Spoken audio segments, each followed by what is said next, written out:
लेकिन जो कैग की रिपोर्ट है वो तो पॉलिटिकल भाषण नहीं है, वो तो सरकार की ही एक संस्था है कैग, जो कि अपनी रिपोर्ट पेश की है कि गवर्नमेंट के जो भी मतलब कार्य किए गए हैं रोड बनाने में, जो 18 करोड़ रुपए प्रति किलोमीटर जो है रोड का प्राइस होना चाहिए, उसको बढ़ा करके सरकार जो है 250 करोड़ यानी सीधे लमसम 13 गुना ज़्यादा जो है वो कर दिया गया।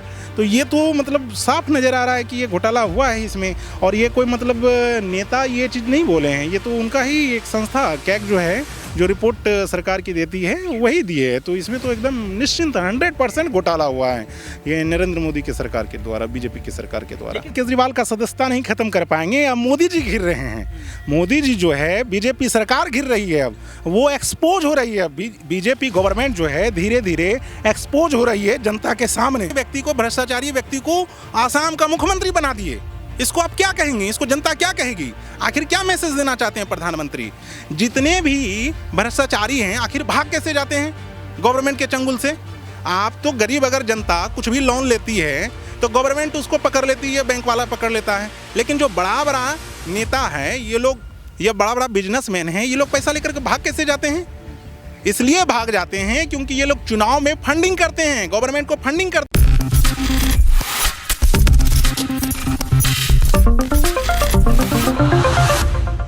चुनाव नज़दीक आते हैं और पार्टियां एक दूसरे पर आरोप और प्रत्यारोप लगाना शुरू कर देती हैं। चुनाव नज़दीक हैं, विपक्ष की पार्टियों ने भाजपा पार्टी के घोटालों को खोलना शुरू कर दिया। ये बताना शुरू कर दिया कि 9 सालों में देश के प्रधानमंत्री ने देश का क्या क्या बेच डाला। देश के प्रधानमंत्री ने अगर परिवहन के लिए कुछ काम किया है तो कितने घोटाले कर दिए। देश के प्रधानमंत्री ने अगर सड़क बनाई है, अगर कुछ इमारत बनाई है तो कितने घोटाले हो गए। यानी कि एक के बाद एक बड़े बड़े घोटाले विपक्ष की पार्टियाँ प्रेस कॉन्फ्रेंस के जरिए बताने का प्रयास कर रही हैं। अब इसमें कितनी सच्चाई है, कितना झूठ है, ये भी आप सभी को पता है, क्योंकि सीएजी की रिपोर्ट भी आ गई है।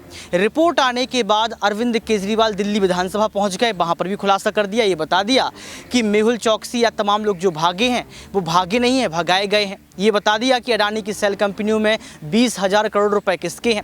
राहुल गांधी ने भी लाल किले से ऐलान कर दिया था कि हमारे देश को चलाने का काम अडानी और अंबानी कर रहे हैं, प्रधानमंत्री कुछ नहीं कर रहे हैं।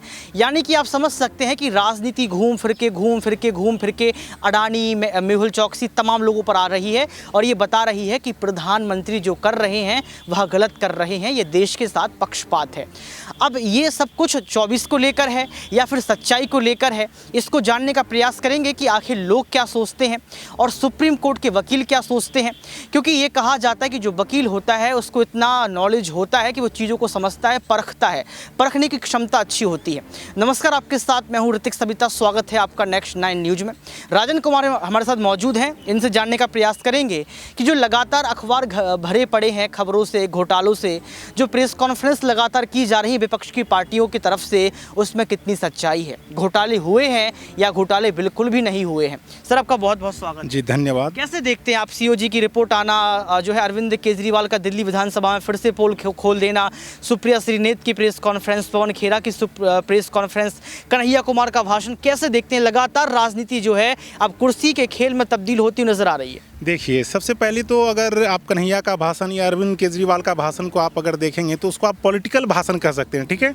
लेकिन जो कैग की रिपोर्ट है वो तो पॉलिटिकल भाषण नहीं है, वो तो सरकार की ही एक संस्था है कैग, जो कि अपनी रिपोर्ट पेश की है कि गवर्नमेंट के जो भी मतलब कार्य किए गए हैं रोड बनाने में, जो 18 करोड़ रुपए प्रति किलोमीटर जो है रोड का प्राइस होना चाहिए, उसको बढ़ा करके सरकार जो है 250 करोड़ यानी सीधे लमसम 13 गुना ज़्यादा जो है वो कर दिया गया। तो ये तो मतलब साफ नज़र आ रहा है कि ये घोटाला हुआ है इसमें, और ये कोई मतलब नेता ये चीज़ नहीं बोले हैं, ये तो उनका ही एक संस्था कैग जो है जो रिपोर्ट सरकार की देती है वही दी है। तो इसमें तो एकदम निश्चिंत 100% घोटाला हुआ है ये नरेंद्र मोदी की सरकार के द्वारा, बीजेपी की सरकार के द्वारा। लेकिन अभी अरविंद केजरीवाल इस प्रश्न को लगातार विधानसभा में उठाते हुए नजर आ रहे हैं कि मेहुल चौकसी की बात कर लो या कोई भी मोदी की बात कर लो, इनको भगाया नहीं गया है। ये भागे नहीं, भगाया गया है, ये बात माफ़ कीजिएगा, ये बात उन्होंने कही है। और राहुल गांधी की इसी शब्द पर मोदी संयम को लेकर जो है मानहानि का केस आपने देखा था। क्या आपको लगता है कि राहुल गांधी के बाद अरविंद केजरीवाल की भी सदस्यता खत्म हो जाएगी, क्योंकि लगातार अब घिर रहे हैं? नहीं, अब ये अरविंद केजरीवाल का सदस्यता नहीं खत्म कर पाएंगे। अब मोदी जी घिर रहे हैं। मोदी जी जो है, बीजेपी सरकार घिर रही है, अब वो एक्सपोज हो रही है। बीजेपी गवर्नमेंट जो है धीरे धीरे एक्सपोज हो रही है जनता के सामने। सॉरी, अब जो है ये किसी भी नेता पे कार्रवाई नहीं कर पाएंगे, क्योंकि जो भी है इनका जो भी गलत कार्य है, भ्रष्टाचारी इनको बचाने का जो इनका बीजेपी गवर्नमेंट का तरीका है, एक तरफ किसी को बोलेंगे 70,000, इनमें देख लीजिए आप, शुरू से लेकर के बीजेपी गवर्नमेंट में शुरू से लेकर के अभी एक भ्रष्टाचारी थे, आसाम के मुख्यमंत्री बना दिए गए, उन पे भी ये आरोप लगाते थे। उस पर तो कोई दूसरा आरोप नहीं लगाता था। जब वो कांग्रेस में थे तो एकदम चीख के नरेंद्र मोदी कहते थे अरे भ्रष्टाचारी है। अब तो वो अपने गोद में उनको बैठा लिए, अब वो भी वैसे व्यक्ति को, भ्रष्टाचारी व्यक्ति को आसाम का मुख्यमंत्री बना दिए। इसको आप क्या कहेंगे? इसको जनता क्या कहेगी? आखिर क्या मैसेज देना चाहते हैं प्रधानमंत्री? जितने भी भ्रष्टाचारी हैं आखिर भाग कैसे जाते हैं गवर्नमेंट के चंगुल से? आप तो गरीब, अगर जनता कुछ भी लोन लेती है तो गवर्नमेंट उसको पकड़ लेती है, बैंक वाला पकड़ लेता है। लेकिन जो बड़ा बड़ा नेता है, ये बड़ा बड़ा बिजनेसमैन है, ये लोग पैसा लेकर के भाग कैसे जाते हैं? इसलिए भाग जाते हैं क्योंकि ये लोग चुनाव में फंडिंग करते हैं, गवर्नमेंट को फंडिंग करते हैं। आप ही देख लीजिए, ये मोदी जी अपने भाषण में कहते हैं कि कांग्रेस भ्रष्टाचारियों की सरकार है। ठीक है, कांग्रेस का निर्माण कब हुआ था? 1885 में ए.ओ. ह्यूम किए थे। और बीजेपी का कब निर्माण हुआ है? 1980 के लमसम। ठीक है, 1980 में। इसका पार्टी फंड 6,000 करोड़ रुपया है और कांग्रेस का पार्टी फंड 1,200 करोड़ रुपया है। तो कितना अंतर है? आखिर तुमको 6,000 करोड़ रुपया किसने दे दिया? उसका जांच होना चाहिए नहीं? मेरा तो मांग है कि इन जो भी मतलब पार्टी फंड होता है, जितनी पॉलिटिकल पार्टी का है, सबको आरटीआई के दायरे में आना चाहिए, क्योंकि सारे लोग चोर हैं। मैं एक को नहीं बोल रहा हूँ, सारे लोग करते हैं इस तरह का। तो कोई कुछ कम करता है, कोई कुछ ज़्यादा करता है। तो बीजेपी जो है एक्सेस कर रही है, तो एक्सेस करेगी तो एक तरह से गुबार जनता के अंदर जो रहता है वो तो फूटेगा ही सरकार पे। अब इनका जो है जनता का गुबार फूटने लगा। देश के प्रधानमंत्री नरेंद्र मोदी ने 15 अगस्त को ये बात बोली है कि भ्रष्टाचार कम हुआ है। बीजेपी के आने से भ्रष्टाचार कम हुआ, इसको आप नहीं मानते हैं? भ्रष्टाचार कम नहीं हुआ है, बढ़ गया है इसमें बीजेपी के गवर्नमेंट में। कैसे? हर संस्था में भ्रष्टाचार है। लॉ मिनिस्ट्री जो है पैनल एडवोकेट निकालती है, ठीक है, उसमें अपने कार्यकर्ताओं को भर देती है। क्या ये भ्रष्टाचार नहीं है? जांच नहीं होना चाहिए लॉ मिनिस्टर का? आप क्यों नहीं दूसरे वकीलों को मौका देते हैं? ये तो भ्रष्टाचार ही है ना। आप प्रत्यक्ष ट्रांसपेरेंट रूप से आप पैनल एडवोकेट का बहाली कीजिए।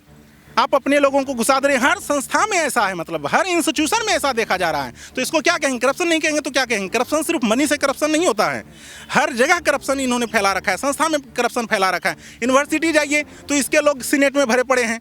आखिर कैसे चुन के आ जा रहे हैं इसके लोग?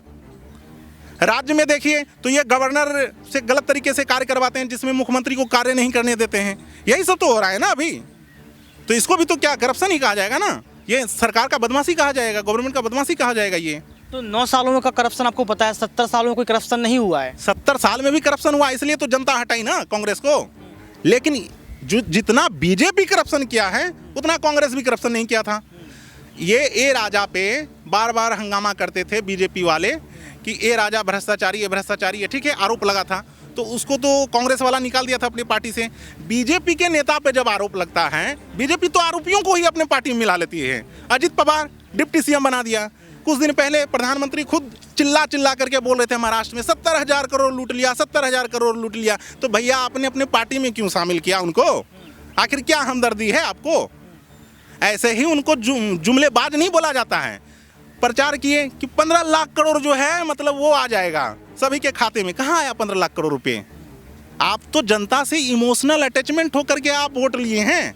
उस तरह का लोगों को सच्चे नेता को चुनना चाहिए, इस तरह के जुमलेबाज और झूठेदार नेता को नहीं चुनना चाहिए। ये बार बार परिवारवाद कहेंगे और अपने ही पार्टी में मतलब जो है इतने परिवारवाद इनके भरे पड़े हैं कि गिनाने लगूं तो समय खत्म हो जाएगा। पवन खेरा ने लगातार ये बात कही है कि चीन, आरएसएस और बीजेपी का कनेक्शन, ये बात कही गई है, इस पर आपको भरोसा है? नहीं, ऐसा तो नहीं है, ये चीज़ मैं नहीं मानता हूँ कि, लेकिन तब भी जो है रिलेशन जो होता है, चाइना जो है बड़ा कंट्री है, अब हर चीज़ तो इंडिया बनाएगी नहीं। तो इसको प्रत्यक्ष रूप से हर देश को जो है ग्लोबली जो है हर देश को दूसरे देश पे डिपेंड रहना पड़ता है, ऐसा नहीं, ये चीज़ मैं नहीं मानता हूँ। अच्छा, क्योंकि पवन खेरा लगातार ये बात कह रहे हैं कि अगर एक समय ऐसा था जब जवाहरलाल नेहरू और तमाम लोग जो थे वो चीन से डायरेक्टली लड़ने के लिए तैयार होते थे, चीन को आईना दिखाने का काम करते थे, लेकिन देश के प्रधानमंत्री चीन के मुद्दे पर भी शांत हैं। ये बात अरविंद केजरीवाल भी कह रहे हैं और तमाम विपक्ष की पार्टियों के नेता भी कह रहे हैं। इसमें सच्चाई नजर आती है? देखिए, ये समय लड़ने का नहीं है, ये समय शांति का है, विकास का है। अगर पिछले समय में कुछ हुआ है उस तरह का तो ठीक है, लड़े हैं, लेकिन ये समय जो है अपने देश को विकास के गति पे बढ़ाने का है। इस वजह से लड़ाई तो मतलब होना नहीं चाहिए किसी भी देश में, ये सही नहीं है। जो भारत देश अभी है ठीक है। और क्या घोटाले आपने देखे 9 सालों में? आपने लगातार बातें तो कही हैं, और कुछ नज़र आता है जिस पर? बहुत सारा व्यापम घोटाला है MP में, चावल घोटाला है छत्तीसगढ़ में, कितने बहुत सारे घोटाला हैं। तो ये सब तो बड़ा बड़ा घोटाला है, इसका तो जांच होना चाहिए, लेकिन जांच करते कहाँ हैं? अभी इनके नेता देखिए, ये रेसलर वगैरह जो हैं, जो मैटर आया था तो हाँ ब्रिजभूषण जी का, तो इन पे ये कार्रवाई क्यों नहीं किए? जनता पे अगर कि एक भी केस रहती, छोटा भी केस रहता है तो पुलिस उठा के सीधे जेल में डाल देती है, लेकिन बड़े बड़े नेताओं पे केस रहता है तो ये नेता लोग क्या कहेंगे कि नहीं नहीं नहीं नहीं अभी तो जाँच चल रही है, मैं क्रिमिनल थोड़ी हूँ, मतलब जाँच चल रही तो आप क्रिमिनल नहीं होइएगा। ऐसे नेताओं पे तो कम से कम चुनाव आयोग को 20 साल तक पाबंदी लगा देना चाहिए। आप अभी देख लीजिए, भोपाल की सांसद जो है मतलब बीजेपी की है, ठाकुर जी, प्रज्ञा ठाकुर जी, वो क्या जमानत पे है, बरी तो नहीं हुई है। आप जमानत को क्या अपराधी आप नहीं मानिएगा? मतलब जिसको जमानत मिल गया वो अपराधी ही होता है ना, उसको बरी तो नहीं किया गया। आप जो क्रिमिनल है उसको आप निकाल के जमानत दिलवा करके आप लोकसभा संसद में भेज दें, तो ये क्या चीज़ है? प्रधानमंत्री को नोटबंदी करने से पहले तो ये कार्य करना चाहिए, जो क्रिमिनल टाइप के नेता आ रहे हैं उसको रोकने के लिए कानून बनाना चाहिए। नोटबंदी से तो काला धन वापस आया ना सर? नोटबंदी से काला धन कहाँ से वापस आ गया? RBI का रिपोर्ट है कि जितना नोट मतलब सर्कुलेशन में था उतना वापस आ गया, तो फिर ये भ्रष्टाचार कहाँ हुआ? आप हमको बताइए। ये तो RBI खुद न बोली है कि जितना नोट था उतना आ ही गया वापस, तो फिर गया कहाँ? जितने भी भ्रष्टाचारी हैं वो नोट के भ्रष्टाचारी नहीं करते हैं, वो ज़मीन खरीद लेते हैं, बड़ा बड़ा अपार्टमेंट बना लेते हैं, बिजनेस में पैसा इन्वेस्ट कर देते हैं, ये करते हैं ये लोग। इसलिए अगर प्रधानमंत्री की सही मंशा रहती है तो आप एक कानून निकालिए कि बिना इंडिया गवर्नमेंट के परमिशन का कोई भी व्यक्ति देश के बाहर पैसा जमा ना कर पाए। अगर वो पैसा बाहर जमा करता है तो उसका पैसा सीज कर लिया जाएगा, इनवैलिड माना जाएगा। देखिए भ्रष्टाचार कैसे खत्म होता है, लेकिन ऐसा तो करेंगे नहीं, क्योंकि ये तो बढ़ावा देंगे भ्रष्टाचारी को। 70 साल में पहले भी तो नहीं हुआ ऐसा? 70 साल में नहीं हुआ तो अब तो चेंज होना चाहिए। हम 70 साल का रोना क्यों रोएंगे? हम तो अभी वर्तमान में जी रहे हैं ना। अब प्रधानमंत्री भी तो यही चीज़ का के वोट मांगे थे 2014 में, तो अब क्यों नहीं करते हैं वो कार्य? तो कैसे निर्णय कैसे, मतलब कैसे आप इस चीज़ का संशोधन निकालेंगे? क्योंकि लगातार देखा जाए तो अब एक के बाद एक बड़ी पोल खुलती चली जा रही है, तो इसको ऐसे भी कहा जा रहा है कि ये देश के प्रधानमंत्री की छवि को खराब करने का प्रयास किया जा रहा है। कोई भी घोटाला नहीं है, कोई भी भ्रष्टाचार नहीं है। देखिए, प्रधानमंत्री की छवि को खराब नहीं करने का कोशिश किया जाए। प्रधानमंत्री वैसा कार्य ही कर रहे हैं कि जनता को बोलना पड़ रहा है, हम जैसे लोगों को बोलना पड़ रहा है। अगर प्रधानमंत्री के पहले जो नेता लोग हैं, सपोर्टर लोग हैं, वो क्या बोलते थे? 56 इंच का सीना, 56 इंच का सीना। आप बताइए मुझे, एक विश्वविद्यालय पटना यूनिवर्सिटी आए थे ये कुछ समय पहले, मैं भी पटना यूनिवर्सिटी का ही स्टूडेंट हूँ, तो इनसे मांग किया गया था कि सर केंद्रीय विश्वविद्यालय का दर्जा दे दीजिए, लेकिन इन्होंने केंद्रीय विश्वविद्यालय का दर्जा ही नहीं दिया पटना यूनिवर्सिटी को। तो ये क्या 56 इंच का? प्रधानमंत्री होने के बावजूद आप एक विश्वविद्यालय को केंद्रीय विश्वविद्यालय का दर्जा नहीं दे पा रहे हैं, तो आपसे क्या उम्मीद किया जा सकता है कि पूरे भारत देश का विकास कर लीजिएगा? सबका साथ, सबका विकास, सबका विश्वास तो कह रहे हैं ना। कैसे सबका साथ सबका विश्वास कर रहे हैं? बिहार को विशेष राज्य का दर्जा नहीं दिए और ये कह रहे हैं बिहार में हम इतना सीट 20 सीट किस सीट पे आपको वोट देगा बिहार का जनता? क्या आपके चेहरे पे वोट देगा? क्या कार्य पे वोट दिया जाता है ना? आप तो वैसा कार्य ही नहीं कर रहे हैं कुछ भी। यानी कि घोटाले लगातार बढ़ते चले जा रहे हैं। हाँ, बढ़ते चले जा रहे हैं। इसको रोकने की भी जिम्मेदारी प्रधानमंत्री की और जनता की भी है। जनता को भी एक्सपोज करना चाहिए। जहाँ कुछ जगह जनता भी सम्मिलित हो जाती है, हाँ जल्दीबाजी में पैसा दे देती है, सर कर दीजिए कर दीजिए, ऐसा नहीं होना चाहिए। जनता को भी सजग होना चाहिए। देखिए, तो लगातार यहाँ पर घोटालों की बात की गई, चाहे वो कैग का घोटाला हो या फिर कोई भी घोटाला हो, उसमें रिपोर्ट लगातार आ रही। कैग की रिपोर्ट सामने आई, उसमें बताया गया कि कौन कौन से घोटाले हुए हैं, और राजन जी ने बताया भी है कि अगर ये घोटाले कम होंगे, भ्रष्टाचार कम होगा तो देश के लिए फ़ायदा होगा। अब देखना ये पड़ेगा कि देश के प्रधानमंत्री इन तमाम विपक्ष की पार्टियों के नेताओं को जवाब कैसे देते हैं, क्योंकि अरविंद केजरीवाल, पवन खेरा, सुप्रिया श्रीनेत, राहुल गांधी, तमाम तमाम लोग जो है एक के बाद एक बड़े घोटालों का खुलासा प्रेस कॉन्फ्रेंस के द्वारा करते हुए नजर आ रहे हैं। आज की इस खास रिपोर्ट में बस इतना ही। देखते रहिए नेक्स्ट 9 न्यूज़। कैमरामैन सुमित के साथ ऋतिक सविता।